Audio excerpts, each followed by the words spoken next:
I think you already spoke about that. It's just a movie, but it's not just a movie. One movie cannot change the narrative, but it's a good beginning. It has started a conversation around that.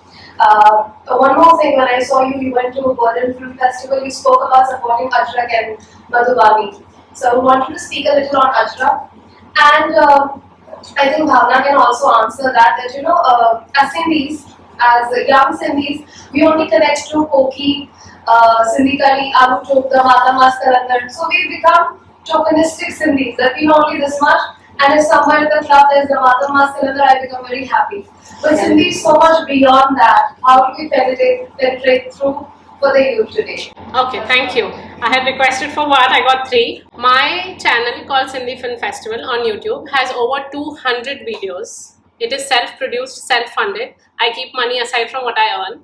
And it is not a token of Sindhiyat because I do vlogs, I do interviews, I do dances, I do everything, and I sit and ideate. I do not look at the YouTube other channels or Instagram and okay, I should do this, okay, they are doing that. And I have very few subscribers, but we are growing, thank you, but we are growing by the day only because the ideas are organic. And I bring in my father, my brother, my mother in some or the other way. Like she said, just if it fancies you. So to fancy you guys, I do everything.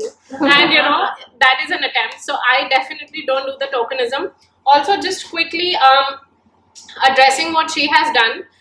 At Geo Mami, she had said that this is my sin. Now you guys go find your sin. And I found that very touching because I'm a firm believer that if the language dies, the community dies. I have been a hardcore researcher and I come from that school of thought. But she openly admits that she is a Sindhi. And for her, that does not mean eating Sindhi food every day or talking in Sindhi every day. For her, her form of Sindhi is different. And I think as a woman who strongly believes in preserving one's culture, language, I think the beginning is the identity. She does identify herself as Sindhi and that's enough for me. So that's her way of doing it. And she did a killer job by killing it, making a movie, going to international film festivals, which I'm still dreaming of, and I've done film festivals, but I'm still, jama karoing paisa, and I'm still dreaming, and she's already done it. So her form of Sindhiyat is very different, and I want to be okay with that. I want to be okay by, she doesn't speak in Sindhi every day. She chats to me chats with me in English, and that's fine. At least she's admitting. I have so many sober friends who do not admit that they're Sindhi, who have changed their surnames. So, to each their own. No, but the point being is also how you're raised. I mean, absolutely. You can't. Did we speak Sindhi in our household growing up? We didn't. Yes. No, I didn't. My father never spoke to us in Sindhi. See, that's we all spoke in Sindhi in the house. When you were growing up. Yeah. But in my house, my father, okay, let me just tell you, I mean, he ran a club called Blue Nile. Okay, my roots are steeped in cabaret and jazz. Alright. Does not mean I'm not a Sindhi. Alright. He still had his whiskey. Okay. You can call that tokenism, but I'm telling you, you ain't a Sindhi if you're not having your whiskey. Alright. So I'm just trying to tell you, everyone, you have to be more forgiving, first of all, because you don't know how someone else is raised and what their thing is. Absolutely. Sure, you were raised in a place where Sindhi was. My father never spoke to us in Sindhi. In fact, my mother only studied in Sindhi. She actually didn't even know English. But what did she do? She learned English to talk to us in English.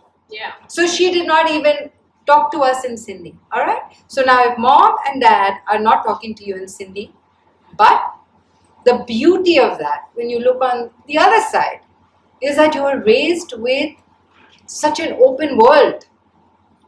You are not here. You are not tied down to anything. How wonderful is that, and how many children actually have that? So I actually am very proud of the way I was raised. Not even having gender. I mean, my father or mother didn't even think I was a girl. Like, ladkiyan aise nahi karti aur wo, nothing. You do what you want to do. And that's why I'm here today, still doing what I want to do.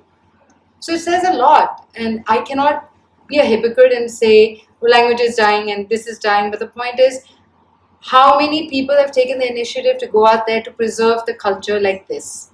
Forget this. How many people have done this?